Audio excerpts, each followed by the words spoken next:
কাছে এই উজ্জীবন বাংলাদেশ আলহামদুলিল্লাহ এখানে কিছু মানুষ আছে যারা অতি ধার্মিক। আমাদের শহীদ ভাই তার মধ্যে উনি প্রতি বছর উমরায় যান। আমাদের অনেক ভাই বোনেরা আছে এমন 5 ওয়াক্ত নামাজ জামাতের সাথে পড়েন, গান বাদ্য থেকে দূরে থাকেন। আমাদের এই উজ্জীবন বাংলাদেশের অনেকগুলো বৈশিষ্ট্য আছে আলহামদুলিল্লাহ। অনেক যোগ্য ব্যক্তিরা আছেন, সচিব আছেন, ডক্টর আছেন, বাংলাদেশের অনেক বড় বড় ব্যক্তিরা এখানে আছেন। তো আজকে আমার বক্তব্যটা হলো একেবারে এই সময় অল্প আমরা দোয়া করবো। আসল মাকসুদ হলো দোয়া। আমরা পুরো রমজান মাস বিক্ষিপ্ত আছি, এক একজন এক এক জায়গায় আছি।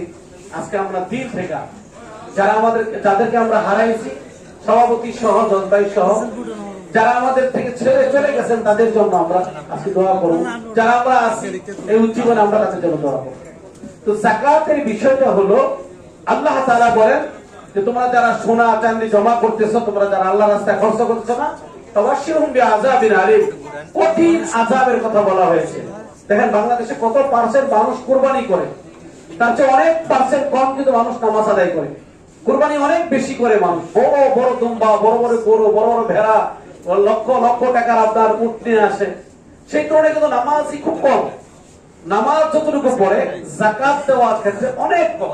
হিসাব করবেন যাকাত দিচ্ছে না মানুষ। আল্লাহ তাআলা এর 40 ভাগের 1 ভাগ মালকে আপনার মালিক হইলে আপনি খুব বরাদ্দ দেন যাকাত, এটা কিন্তু যাকাত না। দেখেন আপনার ব্যবসায়ী হিসাব যে আপনি করেন, আপনি একটা ফ্যাক্টরি বা আজকে আমাদের শহীদ ভাইয়ের হোটেলটা যাদের কাছে দেওয়া আছে, মাসে বা বছরে একটা হিসাব হয়, পাই টু পাই, কয়টা গ্লাস, কয়টা প্লেট, কয়টা কি আছে। ঠিক যাকাতও এরকম সম্পূর্ণ মালকে হিসাব করে। ব্যবসায়ী পণ্যকে, ব্যবহৃত জিনিস ব্যতীত সোনা গয়না সোনা চাঁদি, ব্যবসায়ী পণ্যকে সম্পূর্ণ হিসাবের মাধ্যমে যাকাত আদায় করতে হবে। আমরা মনে করি খুব বড় 10 লাখ টাকা যাকাত দিয়ে দিলাম, 1 কোটি টাকা যাকাত আসছে, 10 লাখ টাকা, কখনো যাকাত আদায় হবে না। ভাই আপনি তো মালের মালিক না। আল্লাহ বলেছেন সম্পূর্ণ মালের মালিক আমি। আতাহুল্লাহু মাল, আল্লাহ বলে মালটা আমি দিছি তোমারে, মালের মালিক তুমি না। তুমি এই শোরুমের মালিক ছিল না, তুমি হোটেলের মালিক ছিল না, আমি মালিক, তোমার মালিক বানাইছি।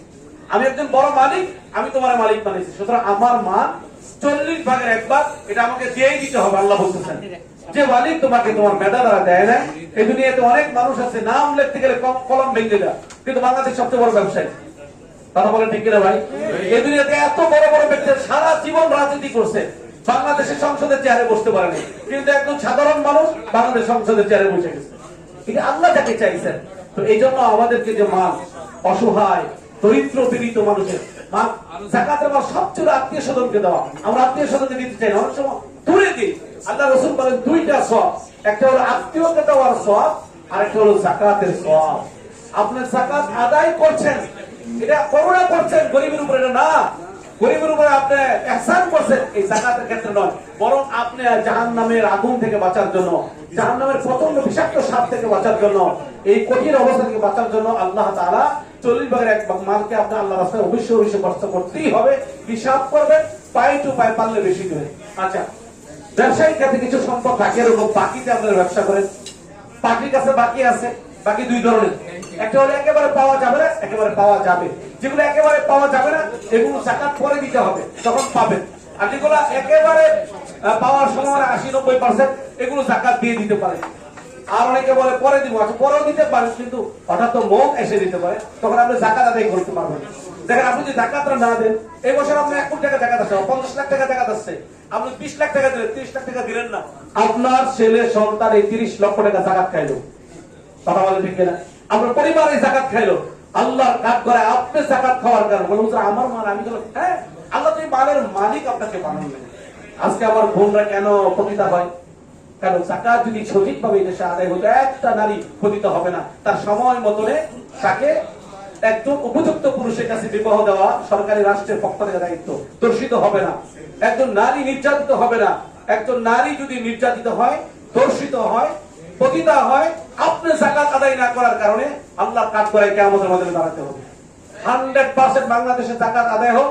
আপনি দেখবেন যাদের অর্থ নাই তারা একজন ছেলের কাছে বিবাহ হবে, যাকাতের মাধ্যমে সে এস্টাবলিশ হয়ে গেলে আলহামদুলিল্লাহ সংসার সুন্দরভাবে চলবে। দুনিয়াতে যত ধরনের অর্থনীতি ব্যবস্থা আছে, পুঁজিবাদ অর্থনীতি বলেন, যে অর্থনীতি ব্যবস্থার মূল হলো সুদ ভিত্তিক অর্থনীতি ব্যবস্থা। আপনি ব্যাংক থেকে 10,000 টাকা নিলেন, রিক্সা কিনলেন, 2 মাস চালাইলেন, অসুস্থ হয়ে গেলেন, ব্যাংকে আরো ভর্তুকি দিতে হয়। যাকাত হলো এরকম জিনিস, 10,000 টাকা আপনাকে পূর্ণ মালিকানা বানায় দেওয়া। এজন্য আমরা বলি যে বাংলাদেশে যদি হিসাব করে জাকাত দেয়, আমাদের ব্যবসায়ীরা যদি হিসাব করে জাকাত দেয়, 100% জাকাত দেয়, ব্যাংক যেভাবে ইনকাম ট্যাক্স দিয়ে যায় তার চেয়ে কঠিন ভাবে যদি জাকাত আদায় করে, বাংলাদেশে দরিদ্র সীমার নিচে কোনো মানুষ থাকবে না, ইনশাআল্লাহ থাকবে না। এই দেশে হাজারো ব্যাংক হোক, হাজারো ব্যাংক আপনাকে অর্থ দেয়, এই দেশ উন্নত হবে না। কারণ পুঁজিবাদ অর্থনীতি হলো যাদের কোটি কোটি টাকা আছে তারা ব্যাংকে রেখে লাখে 2,500 টাকা খাবে বসে বসে, আপনি গরিব হয়ে থাকবেন, বড়লোক হয়ে থাকবে। এই জন্য আজ থেকে 1400 বছর আগে আল্লাহ তাআলা তার রাসূলকে বলে দিয়েছেন যাকাত ভিত্তিক অর্থনীতি ব্যবস্থা চালু করেন। সমাজে গরিব, অসহায়, দরিদ্র পীড়িত মানুষকে রক্ষা করার মূল হাতিয়ার হলো, ইসলামী অর্থনীতির মূল হাতিয়ার হলো যাকাত ভিত্তিক অর্থনীতি ব্যবস্থা। ভাই ফতরা দেখেন এই বছর কি সিস্টেম করা হয়েছে বাংলাদেশের ইতিহাসে, ফেতরা এরকম সিস্টেম করা হয়নি।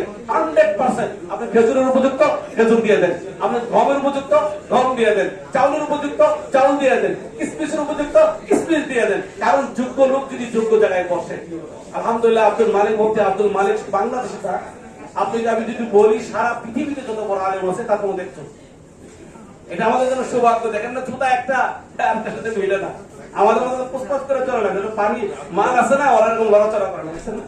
জুতা আর স্যান্ডেল 50 টাকা 100 টাকা স্যান্ডেল করেন, আমার কথা আমি স্যান্ডেল করি। উনি এরকম একজন মানুষ, কোন মিডিয়া ক্যামেরার সামনে আসে, এত যোগ্য লোক সারা পৃথিবীর মানুষ ওনার কাছে এখন সবচেয়ে বড় যোগ্য বলে মনে হয় এই দুনিয়াতে। আধুনিক মাস্টার কিভাবে ফেতরাটাকে সুন্দরভাবে জাতির সামনে তুলে ধরছে। আলহামদুলিল্লাহ আমাদের আলোচনা শেষ, দোয়া করবো এই উজ্জীবনকে আল্লাহ কবুল করো। আল্লাহ রমজান মাসে আমরা একসাথে থাকি, সারা বছর কোনো ভুল টুটি হইতে পারে, কারো প্রতি কারো হিংসা থাকতে পারে, বিদ্বেষ থাকতে পারে। আজকের এই দিনে রমজানকে সামনে রেখে আমরা সব এক হয়ে যাবো, ঠিক কিনা ভাই? বলেন ঠিক কিনা? আমরা সব এক হয়ে যাবো ভাই, হাত করে দেখাই সবাই এক হয়ে যাবো ইনশাআল্লাহ। আল্লাহ আমাদের সবাইকে এক করে দেবো, ব্যাক করে দেবো। আমরা উজ্জীবনের জন্য প্রমাণ হতে চাই ইনশাআল্লাহ। আমরা দিনের কাজ করব, গরিব সুস্থ রাখার জন্য কাজ করব, অশ্লীল গর্হিত কর্মকাণ্ড থেকে আমরা বিরত থাকবো। এখন অনেকে দোয়া চেয়েছে, নাম জানে এক ভাই, ওনার শাশুড়ি মারা গেছে, সেলিম ভাই, সোহেল দোয়া চেয়েছে।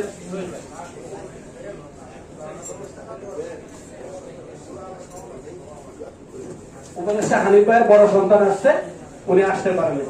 যাই হোক সবাইকে ধন্যবাদ, উমরাতে গেছেন। আমাদের অলি ভাইকে ধন্যবাদ, আমার মোহাম্মদের মাহবুব খুব সুন্দর একটা কথা বলছে আর আমার সঙ্গে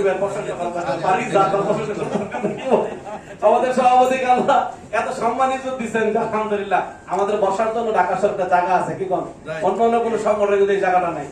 এটা আমাদের সবচেয়ে বড় একটা সম্পদ, যে আমরা একটা সময় উচ্চমনে এমন হয়েছিল, আমি মনে করছিলাম যে অলিভার ছাদ ছিল যেটা পুরান, এটাকে ঘর মানে আমরা বসার ব্যবস্থা, ঘর বসার জায়গা ছিল না আমাদের উচ্চমনে। জজ ভাই ছিল ওই পারে, এই পারে তো ওনার কোনো প্রপার্টি